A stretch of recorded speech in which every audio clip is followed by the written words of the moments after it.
Broker بالکل relax ہو کر کہتا ہے تم ٹھیک سے سوچ نہیں رہے ہو. دیکھو اگر تم کسی ایسی لڑکی سے شادی کرو جس کی ٹانگیں بالکل ٹھیک ہوں تو ہو سکتا ہے وہ کل کو گر جائے اور اس کی ٹانگ ٹوٹ جائے. Oh my God! پھر تمہیں ڈاکٹر کے پاس کتنا پیسہ خرچ کرنا پڑے گا. اس لڑکی کی ٹانگ تو پہلے سے خراب ہے, تمہارا رسک اور پیسہ دونوں بچ گئے. کمال. اوکے دیٹ از ڈارک لیکن اسٹرکچر بہت فنی ہے. لیکن یہاں میرے ایک سوال ہے, اٹیک کس پہ ہو رہا ہے؟ لڑکی پر؟ نہیں, ایگزیکٹلی یہی ٹویسٹ ہے.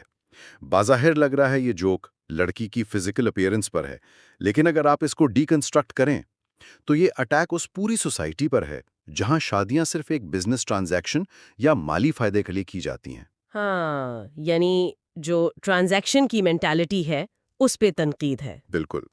یہ لطیفہ اس غربت, اس ہپوکریسی اور انسانی رشتوں کے اس کھوکھلے پن پر ایک تھپڑ ہے جو سب کو پتا ہے لیکن کوئی اوپنلی ڈسکس نہیں کرنا چاہتا. I get it now. اگر کوئی فلاسفر آ کے سیریسلی لیکچر دے کہ ہماری سوسائٹی میں شادیاں صرف ڈیلز بن چکی ہیں تو لوگ بور ہو جائیں گے یا پھر ڈیفینسو ہو جائیں گے. صحیح. لیکن اس لطیفے کی آڑ میں, یعنی اس ٹروجن ہارس کے تھرو, آپ نے وہی تلخ حقیقت لوگوں کے دماغ میں پلانٹ کر دی اور وہ ہنس بھی رہے ہیں. ایگزیکٹلی. فرائیڈ ایسے جوکس کو سینیکل جوکس کہتے ہیں. یہ اتھارٹی اور معاشرتی منافقت کو چیلنج کرتے ہیں. ان لطیفوں کے تھرو دشمنی اور تنقید سوشلی ایکسیپٹیبل بن جاتی ہے. اس کا مطلب یہ ہے کہ ہم سب کے اندر ایک باغی یا ریبل چھپا بیٹھا ہے جو صرف لطیفوں کے بہانے اپنی بھڑاس نکالتا ہے. کافی حد تک یس. ہم جن چیزوں سے خوفزدہ ہوتے ہیں یا جن پاورفل انسٹیٹیوشنز کے خلاف ہم اکیلے آواز نہیں اٹھا سکتے, ان کو نشانہ بنانے کا سب سے محفوظ راستہ جراحانہ لطیفے ہیں. یہ ایک سیف ریبیلین ہے. یہ تو ہوئی غصے اور سسٹم کے خلاف بھڑاس نکالنے کی بات. لیکن ایک اور کیٹیگری ہے جوکس کی جو شاید گلوبلی سب سے زیادہ سنائے جاتے ہیں اور سب سے زیادہ چھپائے بھی جاتے ہیں. میں سمجھ رہا ہوں آپ کس طرف جا رہی ہیں. اگر ہم سوسائٹی میں اینگر سپریس کرتے ہیں تو ایک اور چیز ہے جو سوسائٹی اور بھی زیادہ اسٹرکٹلی سپریس کرتی ہے, وہ ہے ہماری taboo desires. I am talking about فحش لطیفے, یعنی obscene جوکس. یس. جب فرائیڈ فحاش لطیفوں کی بات کرتے ہیں تو وہ انسانی نفسیات کی سب سے ڈارک ایلیز میں داخل ہو جاتے ہیں. ایسا کیوں؟ ان کی اپروچ کیا تھی اس پہ؟ فرائیڈ وضاحت کرتے ہیں کہ یہ لطیفے جنسی حقائق کو جان بوجھ کر نمایاں کرتے ہیں. اگر آپ ہسٹوریکل کانٹیکسٹ دیکھیں تو پریمیٹو سوسائٹیز میں سمٹ یا فحاش باتیں کرنے کا مقصد ٹوٹلی اگریسو ہوتا تھا. یعنی اٹیک کرنا. ہاں, کسی کے سامنے ایسی بات کرنا اسے شرمندہ کرنے یا اپنی ڈومیننس دکھانے کا طریقہ تھا, خاص طور پہ عورتوں کے سامنے. تو عام فحاشی اور ایک فحاش لطیفے میں فرق کہاں آتا ہے؟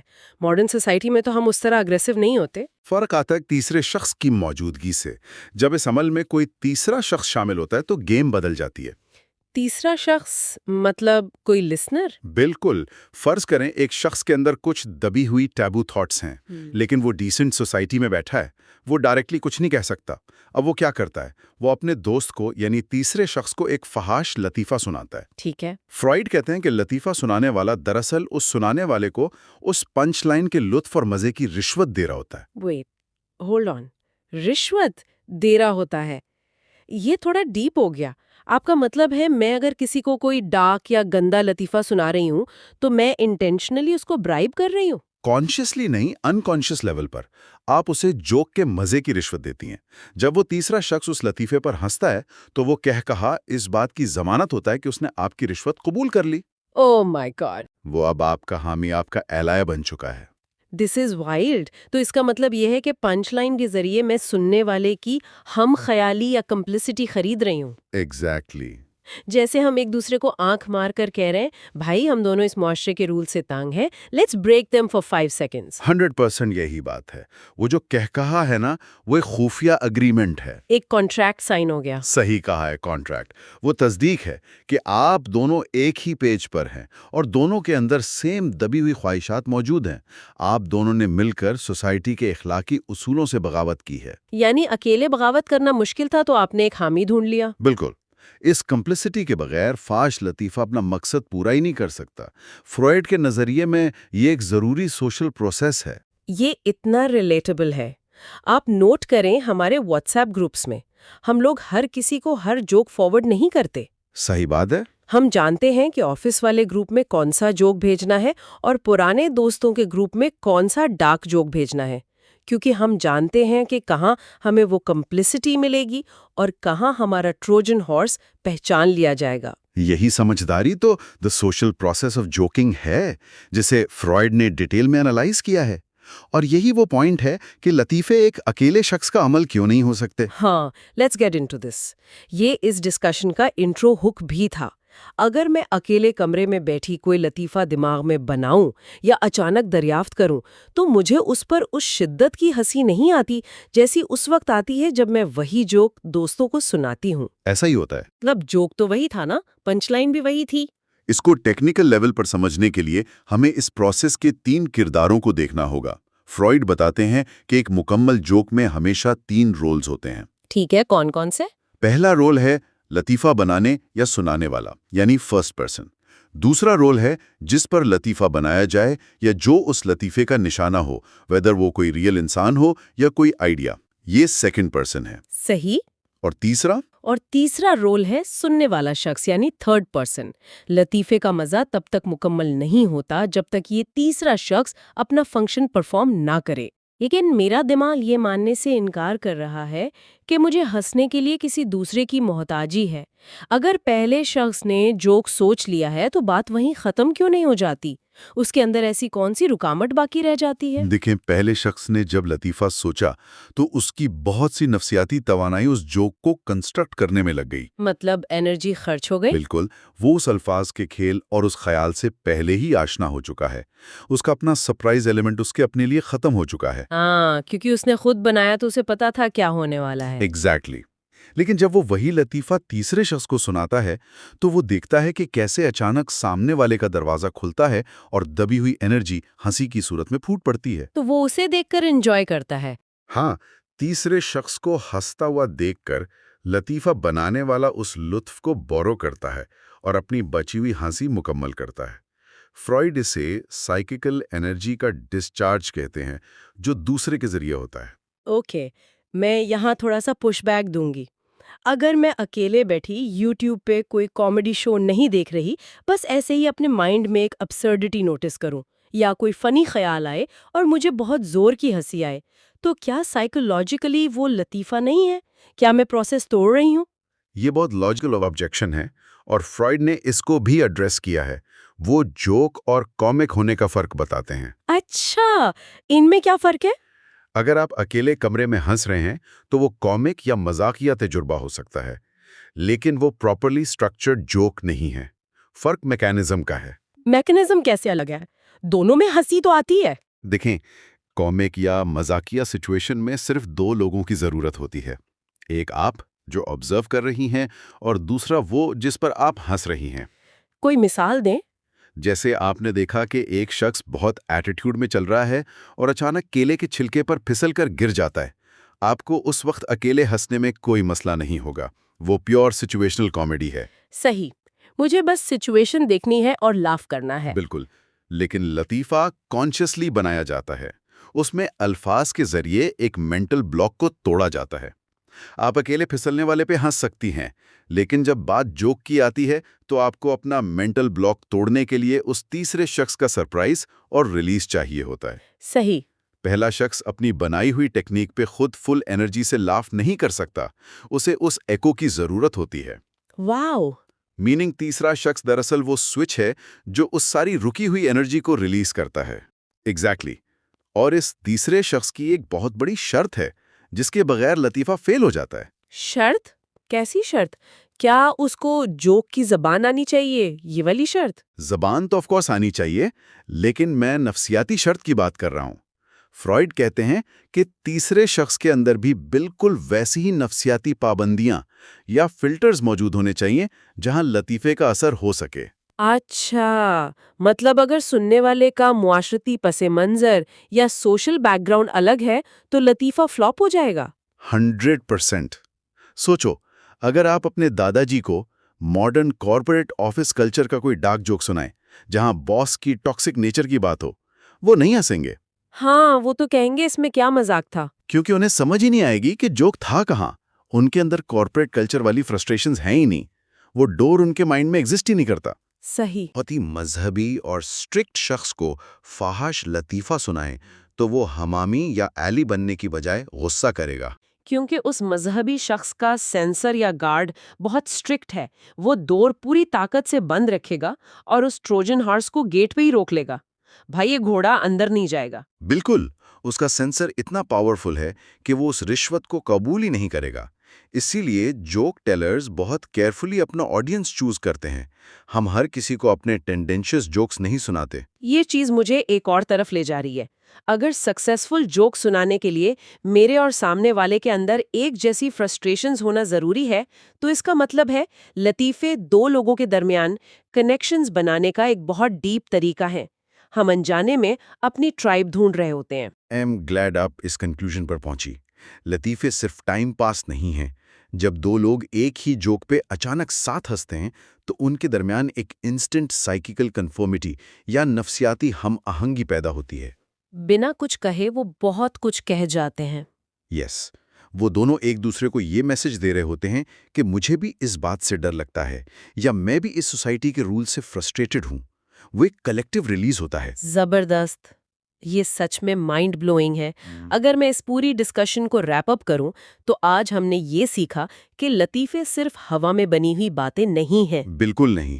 یہ ہماری دبی ہوئی ڈیزائرز، ہماری انسیکیورٹی اور اس ریجڈ سوسائٹی سے بچ نکلنے کا ایک خفیہ راستہ ہے۔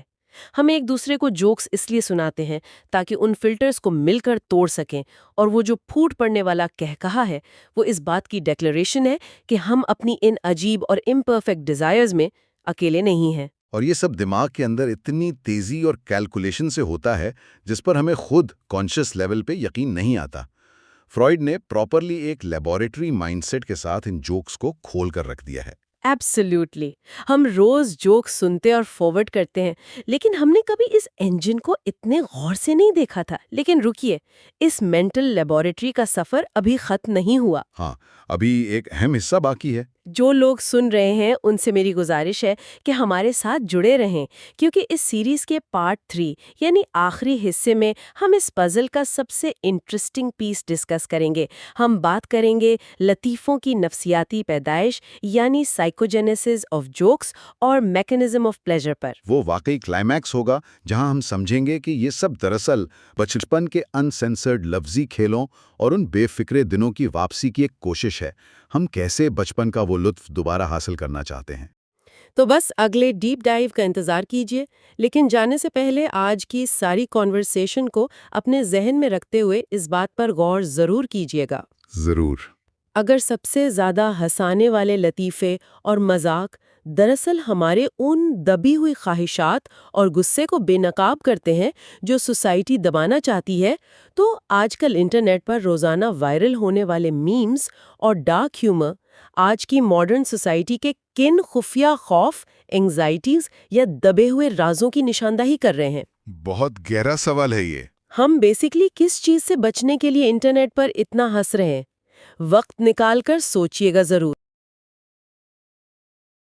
ایک لطیفہ اچانک لطف کا اتنا بڑا دھارا اتنی خوشی کیوں پیدا کرتا ہے؟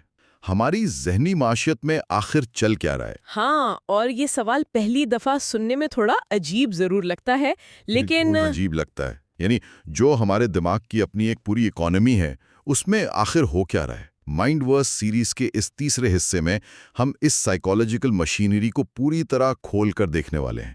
سگمنڈ فرائیڈ کی کتاب jokes and the relation to the unconscious پر ہمارا یہ گہرا مطالعہ جاری ہے۔ اور پچھلے حصے میں ہم نے لطیفوں کی صرف تکنیک دیکھی تھی کہ وہ بنتے کیسے ہیں، ہاں، ان کا سٹرکچر کیا ہوتا ہے۔ بالکل۔ لیکن آج کا یہ گہرا مطالعہ اس موضوع پر ہے کہ اصل میں لطف کہاں سے آتا ہے۔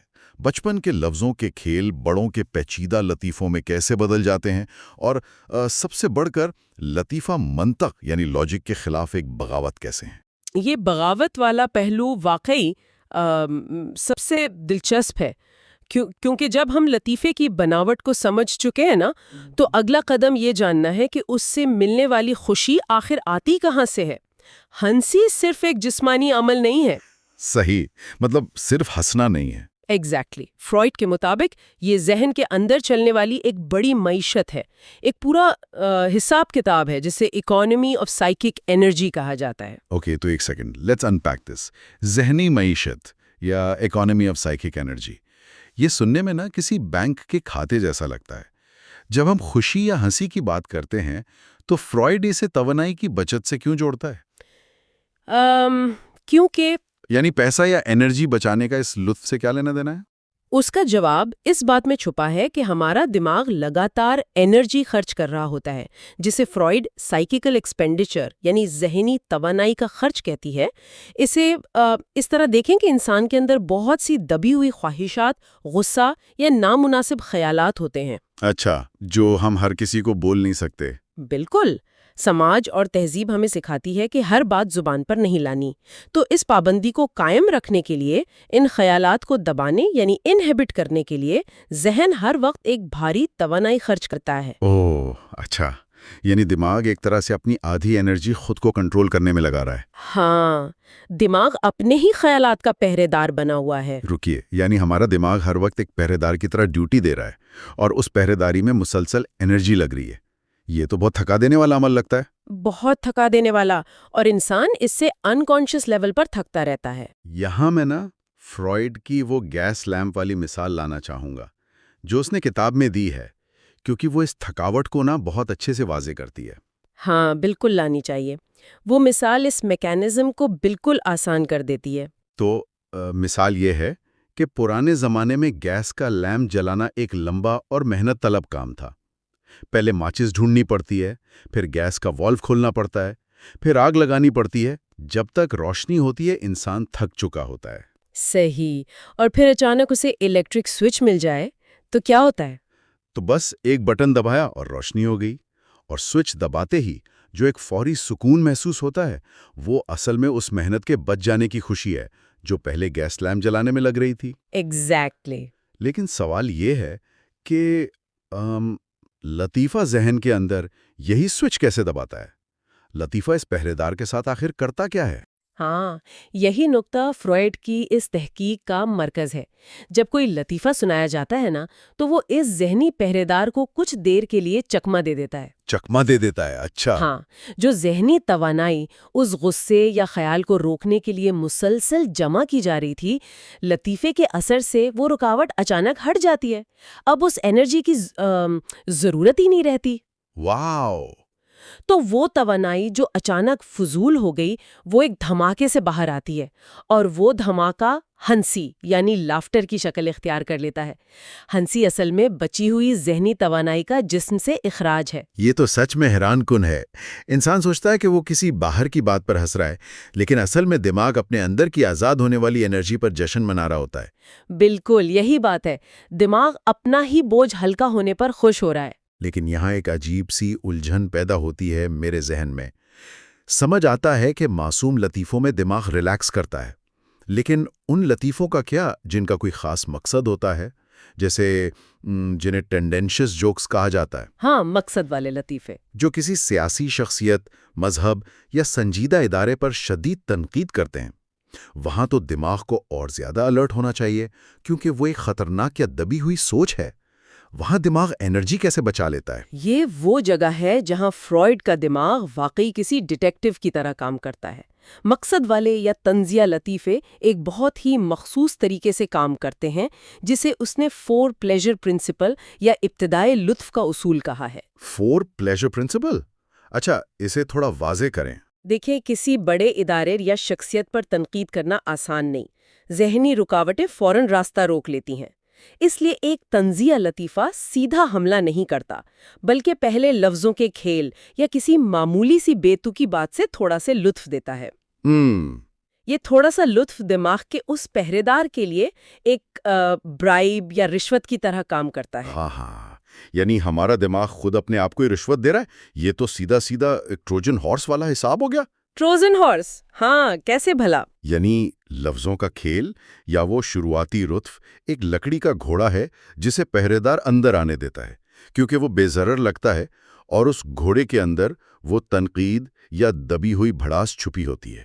یہ ٹروجن ہارس کی تشبیہ بہت زبردست ہے، اور آئین اسی طرح میکانزم کام کرتا ہے۔ جب وہ چھوٹی سی رشوت یعنی فور پلیجر پہرے دار کی رکاوٹ کو گرا دیتی ہے، تو اس رکاوٹ کو قائم رکھنے میں جو ایک بہت بڑی انرجی لگ رہی تھی وہ ایک دم سے آزاد ہو جاتی ہے۔ زبردست۔ یہ ایک چھوٹے سے لطف کے ذریعے ایک بہت بڑے لطف کو پیدا کرنے کا نظام ہے، اور یہی وجہ ہے کہ تنزیہ لطیفوں پر سب سے زیادہ زور کی ہنسی آتی ہے۔ ٹھیک ہے، ٹروجن ہارس اندر چلا گیا اور پہرے دار دھوکا کھا گیا، لیکن آخر اس دماغ کو لفظوں کے ان کھیلوں میں، ان چھوٹی موٹی بیتوکی باتوں میں لطف ملتا ہی کیوں ہے؟ یہ بہت گہرا سوال ہے۔ یہ رشوت کام کیوں کرتی ہے؟ اگر توانائی بچانا ہی مقصد ہے تو ہمارا ذہن لفظوں کے ساتھ کھیلنے کی یہ عادت کہاں سے سیکھتا ہے؟ بڑے لوگوں کی دنیا میں تو ہر چیز کا لاجک یا مقصد ہونا ضروری سمجھا جاتا ہے۔ اس سوال کا جواب تلاش کرنے کے لیے ہمیں سائیکوجینیسس یعنی لطیفوں کے نفسیاتی ارتقاء کی طرف جانا پڑتا ہے۔ فرائڈ کہتی ہیں کہ اس کی بنیاد ہمارے بچپن کے کھیل میں چھپی ہے۔ بچپن کے کھیل میں؟ ہاں، اگر کبھی کسی چھوٹے بچے کو بولنا سیکھتے ہوئے دیکھا جائے تو وہ شبدوں اور آوازوں کے ساتھ بے تحاشا کھیلتے ہیں۔ وہ لفظوں کو بغیر کسی منطق کے صرف ان کی آواز کی مماثلت کی وجہ سے آپس میں ملاتے ہیں۔ او ہاں بالکل، بچے اکثر عجیب و غریب لفظ بناتے ہیں اور خود ہی اسے دہرا کر ہنس ہنس کر دوہرے ہو رہے ہوتے ہیں، لیکن ان کی اس بات کا دور دور تک کسی لاجک سے کوئی تعلق نہیں ہوتا۔ ایگزیکٹلی، ان کے لیے لفظوں کا معنی ضروری نہیں ہوتا، صرف ایک جیسی آواز نکالنا خوشی کا باعث ہوتا ہے۔ اور اس کی ایک بہت ہی واضح اور دلچسپ مثال فرائڈ نے پیش کی ہے، ایک 3.5 سال کی بچی کا قصہ۔ اچھا، کیا قصہ ہے وہ؟ بچی نے اپنے بھائی کو زیادہ میٹھا کھانے سے منع کیا اور اسے ڈراتے ہوئے کہا کہ اگر تم بیمار ہو گئے تو تمہیں بوبیزن پینی پڑے گی۔ بوبیزن؟ یہ تو کسی ڈکشنری کا لفظ نہیں لگتا۔ بچی نے آخر یہ لفظ کہاں سے ایجاد کر لیا؟ یہاں اس بچی کی معصومانہ منطق دیکھنے والی ہے۔ جرمن زبان میں دوائی کو میڈیزن کہتے ہیں۔ بچی نے سوچا کہ کیونکہ وہ ایک لڑکی ہے اور جرمن میں لڑکی کو میڈی بھی کہا جاتا ہے، او اچھا، میڈیزن۔ ہاں، اس لیے اسے جو دوائی دی جاتی ہے وہ اس کے نام کی وجہ سے میڈیزن ہوتی ہے۔ تو اگر لڑکے کو دوائی دی جائے گی جسے وہاں بوبی کہا جاتا ہے تو وہ دوائی لازمی بوبیزن ہوگی۔ یہ واقعی کمال ہے۔ بچی کی اپنی ایک الگ ہی لاجک چل رہی تھی۔ اس نے لفظوں کی آواز اور ان کی بناوٹ کو پکڑا اور اس سے کھیل کر ایک نیا لفظ ایجاد کر لیا۔ اور یہی وہ معصومانہ کھیل ہے جو لطیفوں کے ابتدائی شکل ہے۔ بچی کو اس ایجاد سے جو خوشی ملی وہ 2 آوازوں کو جوڑنے کی خوشی تھی۔ لیکن مسئلہ یہ ہے کہ جیسے جیسے انسان بڑا ہوتا ہے، تعلیم، تربیت اور سب سے بڑھ کر ریشنل کرٹیسزم یعنی منطقی تنقید اس بچپنے کو بالکل دبا دیتی ہے۔ اچھا، یعنی دماغ بڑے ہونے کے بعد ان باتوں کو… دماغ ہمیں ایسی بیتوکی باتیں کرنے سے روکتا ہے کیونکہ سماج اسے بے وقوفی سمجھتا ہے۔ تو یہاں پر ایک بڑا کانٹرڈکشن نظر آتا ہے مجھے۔ اگر یہ لفظوں کا کھیل صرف بچپن کا عمل ہے جسے سوسائٹی ریجیکٹ کر چکی ہے، تو بڑوں کے لطیفے اتنے پیچیدہ اور عقل مندانہ کیوں لگتے ہیں؟ ہم سیدھا بچوں کی طرح عجیب آوازیں نکال کر کیوں نہیں ہنس لیتے؟ کیونکہ سماج ہمیں بے وقوف سمجھے گا۔ صحیح، لیکن بڑوں کے لطیفوں میں ایک بہت ہی چھپی ہوئی سنجیدگی یا گہرائی کیوں ہوتی ہے؟ یہاں جو بات سب سے گہری ہے وہ یہ ہے کہ بیرونی ذہن اس ریشنل کرٹیسزم سے شدید خوف زدہ ہوتا ہے۔ ذہن جانتا ہے کہ اگر سیدھی بیتوکی بات کی تو پہرے دار اسے فوراً ریجیکٹ کر دے گا، اس لیے جوک ورک یعنی لطیفہ سازی کا عمل شروع ہوتا ہے۔ جوک ورک یہ کیا کرتا ہے؟ یہ ذہن کی ایک ایسی مشینری ہے جو کسی پری کانشس یعنی نم شعوری خیال کو پکڑتی ہے اور اسے چپکے سے ان کانشس یعنی لاشعور میں دھکیل دیتی ہے۔ لاشعور یعنی دماغ کے اس گہرے اندھیرے بیسمنٹ میں جہاں لاجک کی کوئی روشنی نہیں پہنچتی۔ وہ تھاٹس وہاں آخر کیا کرنے جاتے ہیں؟ آئین وہیں لاشعور وہ جگہ ہے جہاں آج بھی ہمارا بچپن پوری طرح زندہ ہے۔ وہاں وقت، لاجک یا کانٹرڈکشن جیسی کوئی چیز وجود نہیں رکھتی۔ اچھا، وہاں خیال کو دوبارہ وہ بچپن کی آزادی مل جاتی ہے۔ لاشعور میں لفظوں کو توڑا مروڑا جاتا ہے، آوازوں کی مماثلت ڈھونڈی جاتی ہے، لیکن جوک ورک وہیں نہیں رکتا۔ پھر واپس بھی تو آنا ہے نا اسے شعور میں۔ بالکل، جب وہ خیال واپس شعور میں یعنی باہر لایا جاتا ہے تو اسے عقل مندی یا معنی کا ایک بہترین اور صاف ستھرا لباس پہنا دیا جاتا ہے۔ یہ لباس اس لیے ضروری ہے تاکہ بڑوں کا تنقیدی ذہن اسے ایک منطقی بات سمجھ کر محفر میں قبول کر لے۔ سو واٹ ڈز دس آل مین؟ اس کا مطلب تو یہ ہوا کہ لطیفہ اصل میں بہروپیاں ہیں۔ بہروپیہ۔ ہاں، اندر سے وہ ایک معصوم بچہ ہے جو آوازوں اور لفظوں سے کھیلنا چاہتا ہے، لیکن محفل میں بیٹھنے کے لیے اس نے ایک سنجیدہ اور عقلمند آدمی کا ٹرنچ کوٹ پہنا ہوا ہے۔ زبردست مثال ہے یہ۔ لوگ اس کے کوٹ کو دیکھ کر اسے اندر آنے دیتے ہیں، اور جیسے ہی وہ بیٹھتا ہے وہ اپنی بچکانہ حرکتوں سے سب کو ہنسا دیتا ہے۔ یہ تو سیدھا سیدھا منطق اور لاجک کے خلاف ایک پراپر بغاوت ہے۔ بغاوت بالکل صحیح لفظ ہے۔ سچ یہ ہے کہ بڑوں کی دنیا منطق، عقل اور کاز اینڈ ایفیکٹ کی بھاری زنجیروں میں جکڑی ہوئی ہے۔ ہمیں ہر وقت تناؤ میں رہنا پڑتا ہے کہ کیا ٹھیک ہے اور کیا غلط۔ لطیفے ہمیں ان سخت منطقی اصولوں سے کچھ لمحوں کے لیے فرار، ایک چھوٹا سا اسکیپ فراہم کرتے ہیں۔ انسانی ذہن کو اس بے معنی باتوں کے لطف کی شدید طلب ہوتی ہے تاکہ وہ اپنی تھکاوٹ اتار سکے۔ اور اس فرار کے لیے لطیفے عجیب عجیب ہتھیار استعمال کرتے ہیں، جیسے فالٹی ریزننگ یعنی غلط استدلال، یا ایبسرڈٹی یعنی بے تکی باتیں۔ بالکل، اور اس کی ایک بڑی اچھی مثال فرائیڈ نے دی ہے۔ ہاں، کتاب میں اس مقصد کے لیے بہت ہی کلاسک مثال دی گئی ہے، وہ کیک اور لیکر والا لطیفہ۔ ہاں، وہ لطیفہ یہاں بالکل فٹ بیٹھتا ہے۔ اس سے سن کر اس دھوکے کو سمجھنا اور آسان ہو جاتا ہے۔ وہ لطیفہ کچھ یوں ہے کہ ایک شخص ایک پیسٹری کی دکان پر جاتا ہے اور دکاندار سے ایک کیک منگواتا ہے۔ دکاندار اسے کیک لا کر دیتا ہے، لیکن اچانک وہ شخص کیک واپس کرتا ہے اور کہتا ہے، اس کے بجائے مجھے ایک گلاس لیکر یعنی شراب دے دو۔ صحیح۔ وہ لیکر پیتا ہے اور بنا پیسے دیے باہر جانے لگتا ہے۔ اور دکاندار جو ظاہر ہے حیران ہوتا ہے، اسے روک کر کہتا ہے، بھائی صاحب آپ نے لیکر کے پیسے نہیں دیے۔ ہاں، اور اس پر وہ شخص نہایت اطمینان سے جواب دیتا ہے، میں نے اس لیکر کے بدلے تمہیں کیک دیا تھا۔ دکاندار پریشان ہو کر کہتا ہے، لیکن تم نے کیک کے پیسے بھی تو نہیں دیے تھے۔ اور اس پر جواب آتا ہے، جس پر وہ شخص بہت کانفیڈنس سے کہتا ہے، کیونکہ میں نے کیک کھایا ہی نہیں۔ یہ لطیفہ اس لیے کامیاب ہے کیونکہ یہاں لاجک کے بنیاد کو بہت صفائی سے ہلا دیا گیا ہے۔ اگر آپ ایک ایک حصے کو الگ دیکھیں تو ہر جواب اپنی جگہ ٹھیک معلوم ہوتا ہے۔ بالکل۔ اس نے واقعی کیک کے بدلے لیکر لیا تھا اور اس نے واقعی کیک نہیں کھایا تھا، لیکن اگر آپ پوری تصویر کو ملائیں تو یہ ایک مکمل بے تکی اور غلط منطق ہے۔ لطیفے نے یہاں ذہن کو ایک منطقی دھوکہ دیا ہے۔ اچھا۔ اور اس دھوکے کی وجہ سے ذہن کی لگائی ہوئی پابندی ٹوٹ جاتی ہے اور ہنسنے کا عمل شروع ہو جاتا ہے۔ ہمارا ذہن اس ابسرڈٹی سے لطف اندوز ہونا چاہتا ہے کیونکہ لاجک اسے تھکا چکی ہے۔ یہ دھوکہ دے کر آزادی حاصل کرنا، یہ میکینزم مجھے کسی اور چیز کی یاد دلا رہا ہے۔ یہ بالکل الکوہل یا شراب کے اثر جیسا نہیں ہے۔ ہاں، اور خود فرائیڈ نے اس بات کا ذکر کیا ہے۔ ہاں، فرائیڈ نے بیئرشویفر کی مثال دی ہے کہ اس زمانے میں یونیورسٹی کے طلباء جب شراب پیتے تھے تو وہ آزادانہ بے تکی باتیں کر کے خوش ہوتے تھے۔ شراب ان کے دماغ کے اس ریشنل پہرے دار کو سلا دیتی تھی۔ مجھے تو لگتا ہے لطیفہ بھی ذہن کے لیے بالکل وہی کام کر رہا ہے، لیکن بنا کسی نشے کے۔ یہ موازنہ بالکل سٹیک ہے۔ شراب کیمیکل طریقے سے ذہنی رکاوٹوں کو گراتی ہے، جبکہ لطیفہ یہی کام نفسیاتی طریقے سے کرتا ہے۔ ایک نفسیاتی کافی ہے، سمجھ لیں۔ ہاں، اور اس کو اگر ایک وسیع پس منظر میں دیکھا جائے تو اس کی اہمیت میں بے پناہ اضافہ ہو جاتا ہے، خاص طور پر جب بات سماج کے سخت اداروں کی ہو، جیسے مذہب، شادی کا ادارہ یا ریاستی حکومت۔ رائٹ۔ یہ ایسی چیزیں ہیں جن کے قوانین اور احترام انسان پر بوجھ بن جاتے ہیں۔ عام حالات میں کسی کی مجال نہیں ہوتی کہ ان سنجیدہ اداروں پر سیدھی تنقید کرے۔ اگر کوئی ایسی بغاوت کرے گا تو سمجھ لیجئے کہ اسے سزا ملے گی یا لوگ آستین چڑھا لیں گے۔ ہاں، وہاں پر تو سینسر بہت ہی سخت ہوتا ہے، سیدھی بات کی تو سیدھا جھگڑا شروع ہو جاتا ہے۔ بالکل، اور وہاں لطیفہ ایک سیفٹی والف کا کام کرتا ہے۔ سینیکل جوکس ان اداروں کے خلاف ایک ایسی قبول عام بغاوت فراہم کرتے ہیں جو ویسے ناممکن ہوتی۔ صحیح کہہ رہی ہیں آپ۔ کہ لطیفہ اس غصے کو قبول عام بنا دیتا ہے۔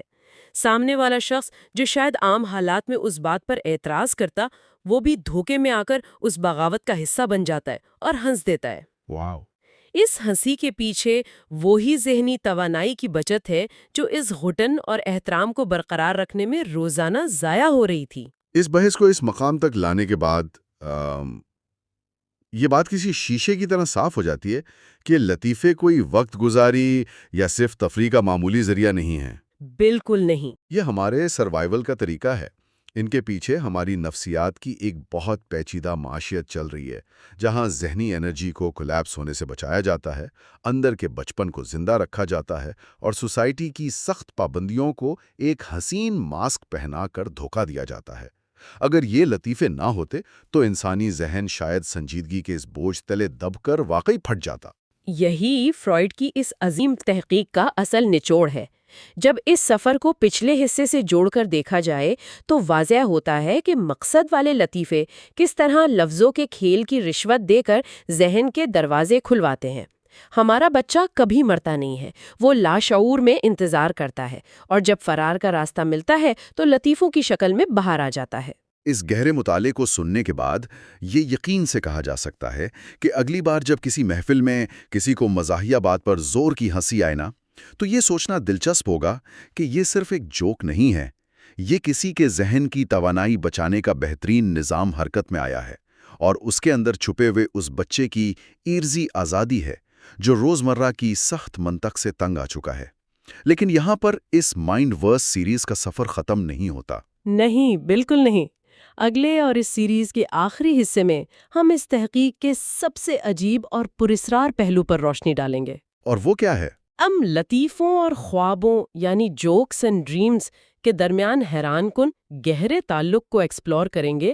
خواب بھی لاشعور کی پیداوار ہیں اور لطیفے بھی۔ ان دونوں میں آخر مماثلت کیا ہے؟ اور فرائیڈ کے نظریاتی نتائج یعنی تھیوریٹک کنکلوژنز کا آخری پیغام کیا ہے، اس پر بات ہوگی۔ یہ چوتھا حصہ اس پوری تحقیق کے بکھرے ہوئے موتیوں کو ایک لڑی میں پرو دے گا۔ اس آخری حصے میں دماغ کے خوابوں والے میکانزم کو کھولنا واقعی کمال ہوگا۔ لیکن آج کی اس گفتگو کو سمیٹتے ہوئے میں ایک سوال ضرور ذہن میں چھوڑنا چاہتا ہوں۔ اگر ہمارے سب سے بڑے قہقہے اصل میں صرف ہماری بچی ہوئی ذہنی توانائی اور بچپن کے فرار کی نشانی ہے، تو غور طلب بات یہ ہے کہ ہم ہر وقت سنجیدگی اور منطق کا جو اتنا بھاری اور موٹا نقاب اپنے چہروں پر پہنے رکھتے ہیں، اسے دن رات سنبھالنے میں ہم اپنی کتنی ذہنی زندگی، کتنی قیمتی انرجی بنا کسی مقصد کے روزانہ ضائع کر دیتے ہیں۔ کیا اس لاشعور میں چھپے بچے کو بغیر کسی لطیفے کے ویسے ہی تھوڑی آزادی دینا اتنا ہی خطرناک ہے؟ اس پر ضرور سوچیے گا۔ کیا کبھی اس بات پر غور کیا گیا ہے کہ جب ذہن میں کوئی زبردست لطیفہ خود بخود ابھرتا ہے تو مطلب سوچنے والا خود اس پر اتنے زور سے کہا کیوں نہیں لگا پاتا؟ ہاں، یہ واقعی ایک بہت ہی روزمرہ کا مشاہدہ ہے۔ بالکل، میرا مطلب ہے جتنا کہ وہ شخص ہنستا ہے جسے وہ لطیفہ سنایا جاتا ہے، بظاہر یہ روزمرہ کا ایک عام سا مشاہدہ لگتا ہے جس پر ہم سرسری سی نظر ڈال کر گزر جاتے ہیں۔ صحیح بات ہے، ہم اکثر اس پر دھیان ہی نہیں دیتے۔ لیکن اگر ہم اسے سیگمنٹ فرائیڈ کی اینک سے دیکھیں تو یہ کوئی معمولی واقعہ نہیں ہے۔ فرائیڈ کے نزدیک یہ ایک ایسا سراغ ہے جو سیدھا انسانی دماغ کے ایک بہت بڑے اور پراسرار کارخانے تک جاتا ہے۔ اور وہ کارخانہ ہمارا لاشعور ہے۔ جی، ایگزیکٹلی۔ تو مائنڈ ورس کے عنوان سے جاری اس گہرے علمی مطالعے کی آج چوتھی اور آخری نشست ہے۔ ہم اس سفر کے سب سے پیچیدہ موڑ پر کھڑے ہیں، اور سب سے دلچسپ موڑ پر بھی۔ 100%۔ آج ہمارا مقصد فرائیڈ کی شہرہ آفاق تحقیق، jokes and their relation to the unconscious, یعنی لطیفے اور ان کا لاشعور سے تعلق، اس کے بکھرے ہوئے تمام دھاگوں کو ایک ساتھ جوڑنا ہے۔ بالکل، اور ہمیں یہ بھی دیکھنا ہے کہ بظاہر دو بالکل مختلف چیزوں یعنی لطیفوں اور خوابوں کے درمیان کیا حیرت انگیز رشتہ ہے۔ ہاں، اور اس کے ساتھ ساتھ خالص مزہ اور ایک باقاعدہ لطیفے میں وہ کون سا باریک نفسیاتی فرق ہے جو اکثر ہماری نظروں سے اوجھل رہتا ہے۔ آئیے اس الجھی ہوئی گتھی کو سلجھاتے ہیں۔ اور اس کھوج کی سب سے اہم بات یہ ہے کہ یہ کوئی خشک فلسفیانہ بحث نہیں ہے۔ میرا مطلب ہے جب ہم لطیفوں کے پیچھے چھپی اس مشینری کو سمجھتے ہیں نا، تو ہم دراصل یہ تسلیم کر رہے ہوتے ہیں کہ انسانی ذہن ایک لاجواب انجینئر ہے۔ ارے واہ، یہ انجینئر والی بات بہت عمدہ ہے۔ شکریہ۔ دیکھیں، وہ خیالات جنہیں ہم صرف ایک بے ضرر ہنسی یا کوئی اتفاقی چٹکلا سمجھ کر نظر انداز کر دیتے ہیں، ان کے پیچھے معلومات کو توڑنے، جوڑنے اور ان کا رخ موڑنے کا ایک انتہائی منظم عمل کار فرما ہوتا ہے۔ یعنی وہ اتنا بے ساختہ نہیں ہوتا جتنا لگتا ہے؟ بالکل نہیں، یہ مطالعہ صرف لطیفے کے بارے میں نہیں ہے، بلکہ یہ اس بات کا ثبوت ہے کہ ہمارا دماغ سماجی پابندیوں کے درمیان خود کو محفوظ رکھنے کے لیے کس قدر شاندار ہتھ کنڈے استعمال کرتا ہے۔ بالکل صحیح۔ اور اس نفسیاتی ہتھ کنڈے کو سمجھنے کے لیے ہمیں پرانی اور روایتی تمثیلوں سے ہٹ کر سوچنا ہوگا۔ عموماً دماغ کو ایک برف کے تودے یا آئس برگ سے تشبیہ دی جاتی ہے۔ ہاں، وہ فرائیڈ کا مشہور ماڈل ہے۔ جی، لیکن وہ ایک بہت ہی جامد اور بے جان سی مثال ہے۔ اگر ہم ان تصورات کو سامنے رکھیں تو انسانی لاشعور ایک برف کے تودے کے بجائے ایک انتہائی شاطر اور ماہر اسمگلر کی طرح کام کرتا ہے۔ اسمگلر؟ یہ تمثیل تو بہت زبردست ہے، ذرا اس کی وضاحت کریں۔ تو ذرا تصور کیجئے ہمارا شعور یا معاشرے کے جو سخت اصول ہیں وہ ایک انتہائی چوکنا بارڈر سیکیورٹی فورس ہیں، اور اس اسمگلر یعنی ہمارے لاشعور کے پاس کچھ ایسا ممنوعہ سامان ہے جیسے ہمارے دبے ہوئے غصے یا معاشرتی بغاوتیں۔ صحیح، جن کا ہم کھلے عام اظہار نہیں کر سکتے۔ بالکل، جنہیں وہ ہر قیمت پر بارڈر پار کروانا چاہتا ہے۔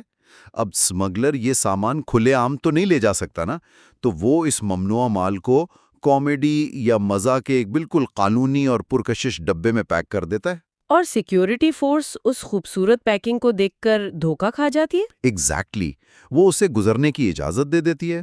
یہ ایک انتہائی شاندار اور درست تمثیل ہے، اور فرائیڈ کی تحقیق کا وہ حصہ جو عام لطیفہ سازی یعنی جوک ورک اور خواب سازی یعنی ڈریم ورک کا موازنہ کرتا ہے، وہ بالکل اسی اسمگلنگ کے عمل کی ٹیکنیکی تفصیل بیان کرتا ہے۔ مطلب دونوں میں ایک ہی میکانزم استعمال ہو رہا ہوتا ہے۔ ہاں، 100%۔ فرائیڈ ثابت کرتا ہے کہ یہ جو شاطر اسمگلر ہے نا، یہ خواب بناتے وقت اور لطیفہ بناتے وقت بالکل ایک ہی طرح کے اوزار استعمال کرتا ہے۔ ان میں سب سے اہم اوزار معلومات کو سکوڑنا یعنی کنڈنسیشن اور ہٹاؤ یعنی ڈسپلیسمنٹ ہے۔ کنڈنسیشن اور ڈسپلیسمنٹ، اچھا۔ جی، یعنی دماغ کے پاس جو ممنوعہ اور پیچیدہ خیالات ہوتے ہیں وہ انہیں براہ راست پیش کرنے کے بجائے ان کی کتر بیوند کرتا ہے، دو مختلف خیالات کو آپس میں ٹکرا کر ایک نیا تصور تراشتا ہے۔ تو یہ سارا عمل لاشعور کی تاریکی میں ہو رہا ہوتا ہے۔ بالکل، ایک نیم شعوری خیال جس پر ہم پوری طرح توجہ نہیں دے رہے ہوتے، وہ اچانک لاشعور کی تاریک بھٹی میں گرتا ہے، وہاں اس پر یہ کتر بیوند کا عمل ہوتا ہے، اور پھر وہ ایک چٹکلے کی صورت میں شعور کی سطح پر دھماکے سے ابھرتا ہے۔ ہاں، لیکن یہاں کسی کو بھی یہ الجھن ہو سکتی ہے کہ جب ہم معلومات کو سکیڑنے یا کنڈنسیشن کی بات کرتے ہیں تو یہ عمل حقیقت میں کیسا دکھائی دیتے ہیں؟ یہ بہت جائز سوال ہے۔ مطلب کیا فرائیڈ نے اس کی کوئی ٹھوس مثال دی ہے کہ الفاظ کو کیسے سکیڑا جاتا ہے؟ کیونکہ نظریاتی باتیں تو سمجھ آ جاتی ہیں، مگر جب تک ہم کسی اصل لطیفے کا پوسٹ مارٹم نہ کریں بات پوری طرح واضح نہیں ہوتی۔ بالکل واضح نہیں ہوتی، اور فرائیڈ نے اپنی کتاب میں اس کی کئی کلاسک مثالیں دی ہیں۔ ان میں سے جو سب سے مشہور مثال ہے وہ جرمن شاعر ہائنرچ ہائنے کے ایک کردار ہرش یاسنت کی ہے۔ اچھا، یہ کون تھا؟ یہ کردار ایک بہت غریب شخص ہے جسے لاٹری ایجنٹ کا کام ملتا ہے، اور وہ ایک دن کسی بہت بڑے اور امیر بینکر بیرن روتھسچائلڈ سے ملتا ہے۔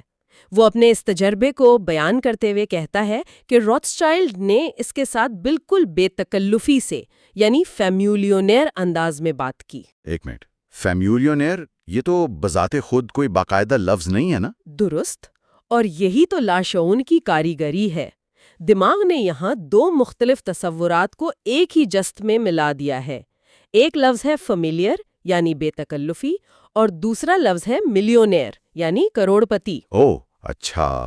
فیملیئر اور ملیونیر مل کے فیمولینئر بن گئے۔ کیا بات ہے! بالکل۔ اگر وہ شخص سیدھے الفاظ میں یہ کہتا کہ اس نے مجھ سے اتنی ہی بے تکلفی سے بات کی جتنی ایک کروڑ پتی کسی غریب سے کر سکتا ہے، تو اس میں کوئی مزہ تو نہیں تھا نا؟ ظاہر ہے وہ تو ایک لمبی اور بورنگ سی حقیقت ہوتی۔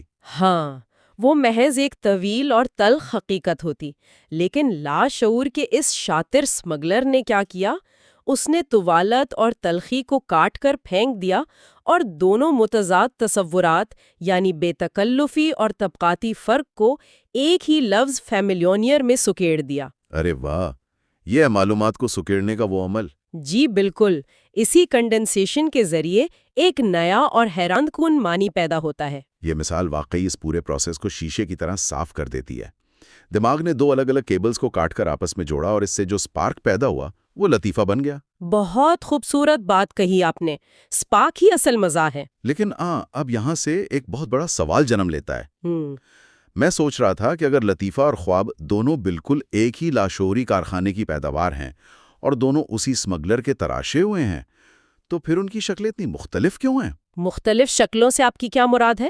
میرا مطلب ہے خواب تو اکثر سرے سے کوئی منطقی نہیں رکھتے نا، وہ بے ہنگم ہوتے ہیں، الجھے ہوئے اور بعض اوقات بالکل بے معنی ہوتے ہیں، جبکہ یہ جو لطیفہ ہے جس کی ہم نے ابھی بات کی، اس کی تو پوری عمارت ہی الفاظ کی درست اور بامعنی بند پر کھڑی ہے۔ ہاں، یہ فرق تو بہت واضح ہے۔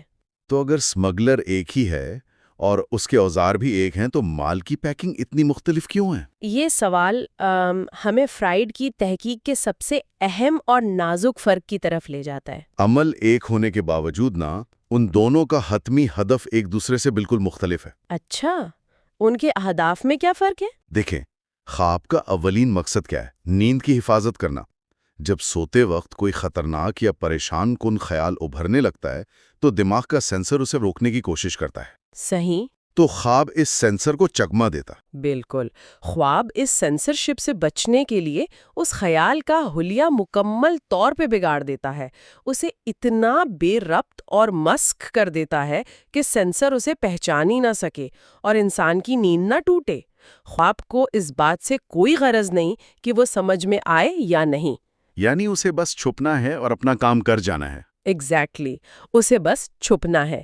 اس کے برعکس لطیفے کا مقصد چھپنا نہیں ہے بلکہ معاشرے میں پیش ہونا اور داد وصول کرنا ہے۔ کیا بات ہے!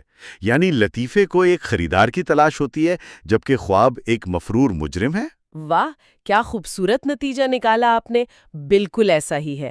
لطیفہ لاشعور سے ابھرنے کے باوجود اپنی بات میں ایک جسے ہم کہتے ہیں مضحکہ خیز عقلیت یا سینس اینڈ نان سینس برقرار رکھتا ہے۔ سینس اینڈ نان سینس، یہ بڑی گہری بات ہے۔ ہاں، وہ بظاہر بے معنی لگ سکتا ہے لیکن اس کے اندر ایک منطق، ایک چونکا دینے والی سچائی چھپی ہوتی ہے، کیونکہ اسے معاشرے کے سامنے پیش ہو کر لطف اندوز ہونے کا موقع فراہم کرنا ہوتا ہے۔ صحیح۔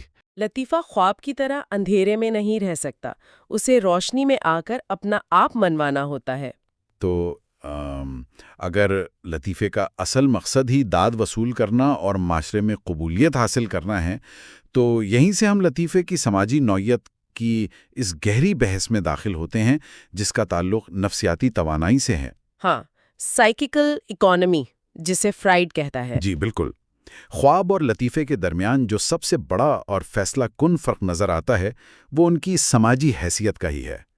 خواب تو بند کمرے کا ایک تنہا عمل ہے نا؟ بالکل، کوئی کسی دوسرے کے لیے خواب نہیں دیکھتا۔ وہی تو، جب کوئی شخص خواب دیکھتا ہے تو اس کا ہرگز یہ مقصد نہیں ہوتا کہ وہ فوراً جا کر کسی دوسرے کو یہ پیغام پہنچائے۔ یہ ایک غیر سماجی یا اے سوشل عمل ہے۔ لیکن دوسری طرف ہم دیکھتے ہیں کہ لطیفے کا تو وجود ہی کسی تیسرے شخص کے بغیر ناممکن سا لگتا ہے۔ ایگزیکٹلی، اور فرائیڈ نے اس حرکیات کو بڑی باریک بینی سے بیان کیا ہے۔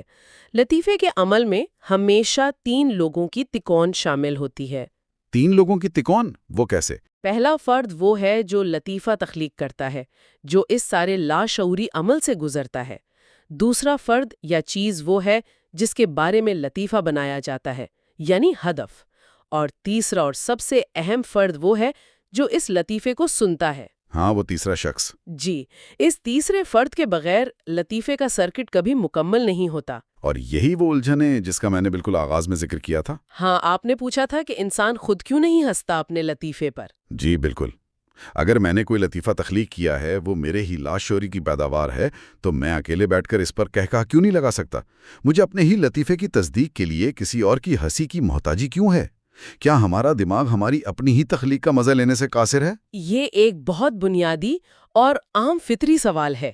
فرائیڈ اس کی جو وجہ بتاتا ہے وہ انسانی نفسیات کا ایک شاہکار تصور ہے۔ جسے وہ نفسیاتی توانائی کی بچت یا اکانومی آف سائیکیکل ایکسپینڈیچر کا نام دیتا ہے۔ نفسیاتی توانائی کی بچت؟ ہاں، تھوڑا اس کو آسان الفاظ میں سمجھائیں۔ ضرور۔ اسے اس طرح سمجھیے کہ جب پہلا شخص لطیفہ بناتا ہے تو وہ ان دماغی رکاوٹوں، سماجی پابندیوں اور اخلاقی قدغنوں کو گرانے میں اپنی بہت سی ذہنی توانائی خرچ کر دیتا ہے۔ یعنی لطیفہ بنانے کی فیکٹری میں بہت بجلی لگ رہی ہے؟ ہاں، بہت خوب، بالکل ایسا ہی ہے۔ اس کی ساری محنت اس ممنوعہ خیال کو ایک قابل قبول پیکنگ میں ڈھالنے پر لگ جاتی ہے۔ وہ اس جنگ میں اتنا تھک چکا ہوتا ہے کہ اس کے پاس لطف اندوز ہونے کی اضافی توانائی نہیں بچتی۔ اور پھر وہ لطیفہ تیسرے شخص تک جاتا ہے۔ بالکل، جب یہ لطیفہ اس تیسرے شخص تک پہنچتا ہے تو اسے یہ لاشعوری بچت بالکل تیار پکی پکائی حالت میں ملتی ہے۔ اسے وہ محنت نہیں کرنی پڑتی۔ اچھا، اس توانائی کی بچت کے تصور کو میں ایک عام روزمرہ کی صورتحال سے جوڑ کر سمجھنے کی کوشش کرتا ہوں۔ جی بتائیں۔ فرض کریں آپ کے دن میں ایک انتہائی مشکل، ناگوار اور طویل میٹنگ طے ہے۔ آپ کا دماغ صبح سے اس میٹنگ کے دباؤ میں ہے، آپ نے اپنے اعصاب کو تنا ہوا ہے اور آپ مسلسل ایک ذہنی توانائی خرچ کر رہے ہیں تاکہ خود کو اس صورتحال کے لیے تیار رکھ سکیں۔ ہاں، یہ تو ہم سب کے ساتھ ہوتا ہے۔ پھر اچانک آخری لمحے میں آپ کو پیغام ملتا ہے کہ وہ میٹنگ منسوخ ہو گئی ہے۔ اب وہ جو توانائی آپ نے خود کو سنبھالنے کے لیے جمع کر رکھی تھی وہ اچانک فالتو ہو جاتی ہے۔ اور انسان فوراً ریلیکس ہو جاتا ہے۔ ایگزیکٹلی۔ آپ کے اعصاب ایک دم ڈھیلے پڑتے ہیں اور آپ ایک گہرا سکون کا سانس لیتے ہیں۔ تو کیا لطیفے کے سننے والے کے ساتھ بھی بے عینہ یہی کچھ نہیں ہو رہا ہوتا؟ اس سے بہتر اور واضح مثال شاید ہی کوئی ہو۔ بالکل یہی عمل لطیفے کے سننے والے کے دماغ میں بھی ہو رہا ہوتا ہے۔ معاشرے میں رہتے ہوئے ہم سب نے غصے، جنسی خیالات یا بغاوت کو دبانے کے لیے ایک پہرے دار بٹھایا ہوا ہے۔ اور اس پہرے دار کی تنخواہ ہماری ذہنی توانائی ہے۔ 100% درست۔ اور اس پر ہماری مسلسل ذہنی توانائی خرچ ہو رہی ہے۔ جب لطیفہ ساز وہ لطیفہ سناتا ہے تو اس کے الفاظ اس پہرے دار کو چکما دے کر ہمارے لاشعور تک پہنچ جاتے ہیں۔ ارے واہ! ہمارے دماغ ایک لمحے کے لیے دیکھتا ہے کہ جس خیال کو دبانے پر وہ دن رات توانائی خرچ کر رہا تھا وہ تو بغیر کسی نقصان کے ایک مزاحیہ صورت میں باہر آ گیا ہے۔ اب اس مخصوص لمحے میں دماغ کو اس خیال کو دبانے کی ضرورت نہیں رہتی۔ یعنی میٹنگ کینسل ہو گئی؟ بالکل، میٹنگ کینسل ہو گئی۔ بس وہ توانائی جو پابندی پر خرچ ہو رہی تھی اچانک فالتو ہو جاتی ہے۔ اب دماغ اس بچ جانے والی اور اچانک آزاد ہونے والی اضافی توانائی کا کیا کرے؟ وہ اسے ہنسی میں اڑا دیتا ہے۔ جی، وہ اسے ایک جسمانی دھماکے کی صورت میں باہر نکال پھینکتا ہے، اور اس دھماکے کو ہم ہنسی یا کہکہا کہتے ہیں۔ یہ وضاحت تو ذہن کے کئی بند دریچے کھول دیتی ہے۔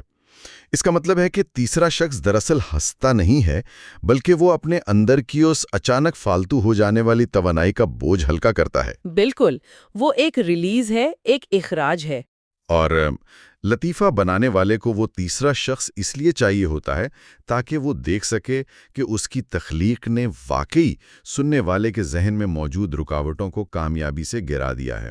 یہ تصدیقی لطیفہ ساز کا اصل انعام ہے۔ ہاں، کیونکہ وہ خود تو ہنس نہیں سکتا تھا، اس لیے وہ دوسرے کی ہنسی میں اپنی کامیابی دیکھتا ہے۔ لیکن اگر نفسیاتی توانائی کی بچت کے لیے اس تیسرے شخص کا ہونا، اس تکون کا مکمل ہونا اتنی ہی کڑی شرط ہے تو پھر ہم اس صورتحال کو کیسے سمجھیں گے جہاں کوئی شخص بالکل تنہا بیٹھا ہو؟ تنہا بیٹھے ہنسنے سے آپ کی کیا مراد ہے؟ مثال کے طور پر میں اکیلا سڑک پر جا رہا ہوں اور میرے سامنے چلتا ہوا ایک انتہائی سنجیدہ سوٹ بوٹ میں ملبوس شخص اچانک کیلے کے چھلکے پر پیر آ جانے سے پھسل کر گر پڑتا ہے۔ ہاں، یہ ایک بڑی روایتی مزاحیہ صورتحال ہے۔ جی، وہاں کوئی تیسرا شخص موجود نہیں جس سے میں یہ بات سناؤں، لیکن میں پھر بھی ہنس ہنس کر دہرا ہو جاتا ہوں۔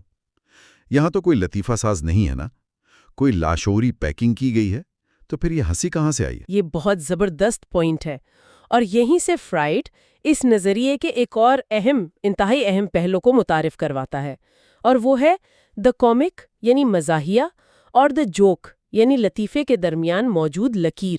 اچھا، یعنی یہ دونوں الگ الگ چیزیں ہیں؟ جی، عام زندگی میں ہم ان دونوں الفاظ کو آپس میں گڈ مڈ کر دیتے ہیں، لیکن نفسیاتی دنیا میں یہ بالکل مختلف چیزیں ہیں۔ فرائڈ کہتا ہے کہ جو چیز خالص مزاحیہ ہے وہ صرف ایک مشاہدہ ہے، اسے تخلیق نہیں کیا جاتا بلکہ اسے ہمارے ارد گرد بکھری ہوئی دنیا میں تلاش کیا جاتا ہے۔ یعنی وہ پہلے سے موجود ہوتی ہے، ہم بس اسے دیکھ لیتے ہیں۔ بالکل، کسی کا پھسلنا یا کسی بچے کا کوئی معصوم سا بے وقوفانہ سوال کر دینا، یہ سب مزاحیہ صورتحال ہیں۔ اس کے برعکس لطیفہ طبع ذات ہوتا ہے، وہ باقاعدہ تخلیق کیا جاتا ہے۔ اور میرے خیال میں اسی لیے مزاحیہ صورتحال کے لیے صرف 2 افراد کا ہونا کافی ہے، ایک وہ جو پھسلا اور دوسرا وہ جس نے دیکھا۔ ایگزیکٹلی، اور اس میں ہنسی پیدا ہونے کا طریقہ کار بھی مختلف ہے۔ جب آپ نے اس سنجیدہ شخص کو پھسلتے ہوئے دیکھا تو آپ کے ذہن نے فوری طور پر ایک تقابل کیا، ایک موازنہ کیا۔ کیسا موازنہ؟ آپ نے سوچا کہ میں چلنے کے لیے کتنا نارمل اور متوازن طریقہ استعمال کرتا ہوں، اور اس شخص نے چلنے کے لیے کتنی بچکانہ اور بے ڈھنگی جسمانی حرکت کی۔ اوہ، یعنی میں اپنے اور اس کے درمیان کی توانائی کا فرق محسوس کر رہا ہوں۔ ہاں، یہ جو آپ کی اپنی متوازن حالت اور اس کی بے ڈھنگی مشقت کے درمیان توانائی کا فرق ہے، یہ فرق مزاح کو جنم دیتا ہے۔ فرائیڈ ایک بہت ہی گہری بات کہتا ہے۔ کیا؟ وہ کہتا ہے کہ مزاح دراصل ایک بالغ انسان کے اندر چھپے ہوئے اس بچے کو دوبارہ دریافت کرنے کا نام ہے جس کے لیے جسمانی حرکتیں اور جذبات کسی قاعدے یا قانون کے پابند نہیں تھے۔ یہ تو بہت خوبصورت بات ہے۔ تو کیا ہم اس موازنے کو یوں دیکھ سکتے ہیں کہ جب ہم کسی مزاحیہ صورتحال کو دیکھتے ہیں تو ایک طرف تو ہم خود کو ایک باشعور، بالغ اور برتر انسان کے طور پر دیکھ رہے ہوتے ہیں، ہاں، ایک برتری کا احساس ہوتا ہے۔ جی، اور دوسری طرف ہم اسی لمحے میں اپنے اندر کے اس بچے کی طرف بھی پلٹ رہا ہوتے ہیں جسے ہر کام کو محتاط انداز میں کرنے کی فکر نہیں ہوتی تھی۔ یہ تو انسان کی اندرونی معصومیت اور تھوڑے سے تکبر کا ایک عجیب سا ملاپ لگتا ہے۔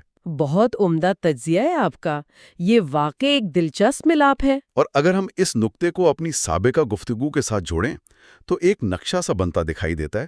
چونکہ مزاحیہ چیز محض ہمارے ارد گرد کے مشاہدے سے تعلق رکھتی ہے تو اس کا عمل دخل ہمارے شعور یا زیادہ سے زیادہ پری کانشیس یعنی نیم شعور تک محدود رہتا ہے، جہاں ہم فقط موازنہ کر رہے ہوتے ہیں۔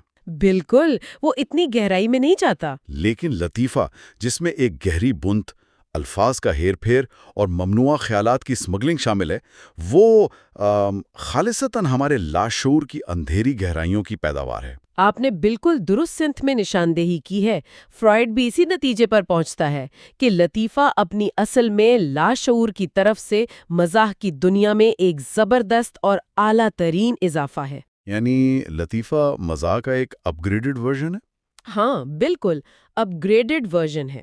مزاح تو انسان کو ویسے ہی مل جاتا ہے، لیکن لاشعور اس مزاح کو اٹھا کر اس میں اپنے دبے ہوئے خیالات کی چاشنی ملاتا ہے، اسے پیچیدہ بناتا ہے اور پھر اسے لطیفے کی صورت میں پیش کرتا ہے۔ ان تمام پرتوں کو کھولنے کے بعد اب ہم اس طویل اور گہرے مطالعے کے نظریاتی اختتام کی جانب بڑھتے ہیں، جسے فرائیڈ کا ختمی نتیجہ یا سنتھسس کہا جا سکتا ہے۔ ہم نے خوابوں کی بات کی، لطیفوں کے لاشعوری کارخانے کو دیکھا اور خالص مزاح کے مشاہدے کو سمجھا۔ جی، ان سب پر ہم نے کافی تفصیلی بات کی ہے۔ لیکن ان سب چیزوں کا احاطہ کرنے والا ایک اور بہت طاقتور رویہ ہے، جسے حصے مزاح یا ہیومر کہا جاتا ہے۔ فرائیڈ نے اس پوری نفسیاتی بحث کو ہیومر کے تصور پر لا کر کیسے سمیٹا ہے؟ فرائیڈ ہیومر کی جو تعریف پیش کرتا ہے نا، وہ شاید نفسیات کی تاریخ کی سب سے انوکھی اور اثر انگیز تعریفوں میں سے ایک ہے۔ اچھا، کیا کہتا ہے وہ؟ وہ کہتا ہے کہ ہیومر دراصل جذبات کے اخراج میں توانائی کی بچت کا نام ہے۔ ذرا تصور کریں ایک ایسی صورتحال کا جو انتہائی اذیت ناک ہے، جہاں منطقی طور پر ایک انسان کو رونا چاہیے، تکلیف سے چیخنا چاہیے یا شدید غصے کا اظہار کرنا چاہیے، جیسے کوئی شدید صدمہ یا نقصان۔ بالکل، لیکن وہ انسان ان تمام متوقع رد عمل کے بجائے محض مسکرا دیتا ہے یا کوئی طنزیہ اور ہلکا پھلکا جملہ کس دیتا ہے۔ ارے واہ، آنسوؤں کے درمیان مسکرانے کی طاقت! جی، یہ آنسوؤں کے درمیان مسکرانے کی طاقت اور تکلیف کے سامنے طنز کا ہتھیار نکالنا، یہی تو ہیومر ہے۔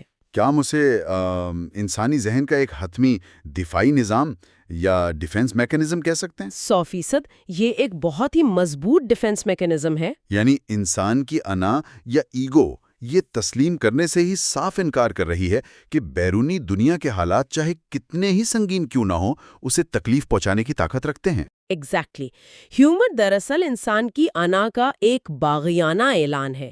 جب ذہن یہ دیکھتا ہے کہ اس اذیتناک صورتحال پر دکھ یا غصے کی توانائی خرچ کرنا اسے اندر سے توڑ دے گا تو وہ اس منفی جذبے کی طرف جانے والے راستے کو ہی بند کر دیتا ہے۔ کیا بات ہے، وہ اس تکلیف کو مسترد کر دیتا ہے۔ ہاں، انسان کا ہیومر حالات کی آنکھوں میں آنکھیں ڈال کر گویا یہ کہہ رہا ہوتا ہے کہ یہ تکلیفیں اور یہ مصیبتیں محض بچوں کا کھیل ہے اور میں اس قدر مضبوط ہوں کہ یہ مجھے رلا نہیں سکتی۔ تو یہاں بھی وہ اکانومی کا اصول آ گیا نا؟ بالکل، یہاں بھی توانائی کی بچت کا وہی شاندار قانون لاگو ہو رہا ہے۔ لطیفے کے معاملے میں ہم نے وہ توانائی بچائی جو سماجی پابندیوں کو برقرار رکھنے پر خرچ ہونی تھی، اور ہیومر کے معاملے میں ہم نے وہ بے پناہ توانائی بچا لی جو تکلیف، رونے یا غصے کے اظہار پر ضائع ہو جانی تھی۔ یہ تو واقعی ایک مسحور کن تصور ہے۔ اگر ہم ان تمام پہلوؤں کو ایک وسیع کینوس پر رکھ کر دیکھیں تو انسانی ذہن کی کیسی شاندار اور ہمانگ تصویر ابھرتی ہے۔ ہاں، تمام ٹکڑے اپنی جگہ پر بیٹھ جاتے ہیں۔ جی، خوابوں کا کام یہ ہے کہ وہ انسان کو اندرونی ذہنی انتشار یا پریشان کن خیالات سے بچا کر اس کی پرسکون نیند کو سلامت رکھیں۔ بالکل، وہ رات کے محافظ ہیں۔ اور لطیفوں کا مقصد یہ ہے کہ وہ معاشرے کی کھڑی کی گئی سخت رکاوٹوں اور سینسرشپ کے درمیان ایک سرنگ کھودیں اور ہمارے دبے ہوئے خیالات کو باہر نکال کر ہمیں مشترکہ لطف فراہم کریں۔ جی، وہ سماجی گھٹن کو دور کرتے ہیں۔ اور مزاح یا ہیومر کا مقصد یہ ہے کہ وہ انسانی توانائیوں، حالات اور جذبات کے تلخ حقائق سے بچا کر ہمیں خوشی کا راستہ دکھائے۔ یہ سب کے سب بنیادی طور پر انسان کے اندر روزمرہ زندگی کے باعث جمع ہونے والے شدید ذہنی تناؤ کو کم کرنے کے انتہائی نفیس اور خودکار سیفٹی والو ہیں۔ بہت شاندار خلاصہ کیا ہے آپ نے، اور یہی وہ حتمی بصیرت ہے، وہ نچوڑ ہے جو اس پوری تحقیق کا مقصد ہے۔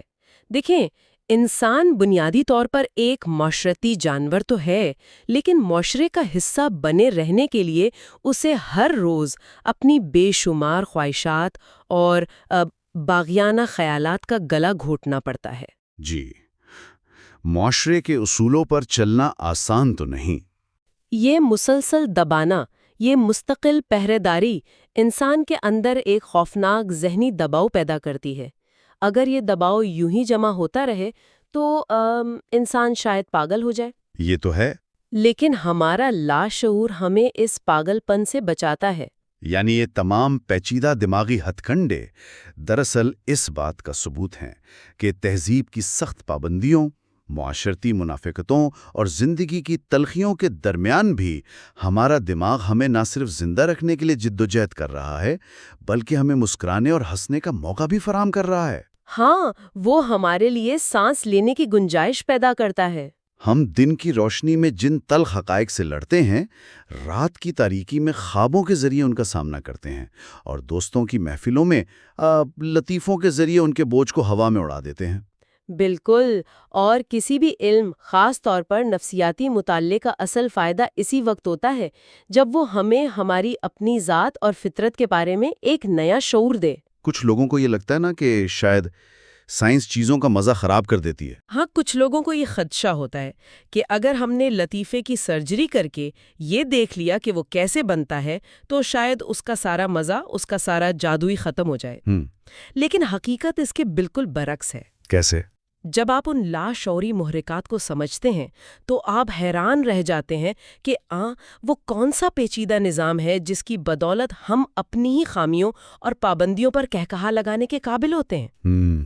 اس فہم سے انسان کا اپنی ذات اور انسانی فطرت پر مشاہدہ کہیں زیادہ گہرا ہو جاتا ہے۔ بالکل، یہ جاننا کہ ایک چھوٹی سی بظاہر بے ساختہ مسکراہٹ یا ایک کہکہے کے پیچھے ہماری نفسیات نے کتنی بڑی جنگ لڑی ہے، کتنے پہرے داروں کو چکمہ دے کر وہ خوشی کا لمحہ سمگل کیا ہے، یہ اپنے آپ میں ایک انتہائی مسحور کن احساس ہے۔ اور ایک طرح سے یہ انسان کو اپنی ہستی کے سامنے عاجز بھی کر دیتا ہے۔ بالکل 100%۔ اور اسی حتمی خیال کے ساتھ ہم اپنے اس طویل اور گہرے علمی مطالعے کے اختتام پر پہنچتے ہیں۔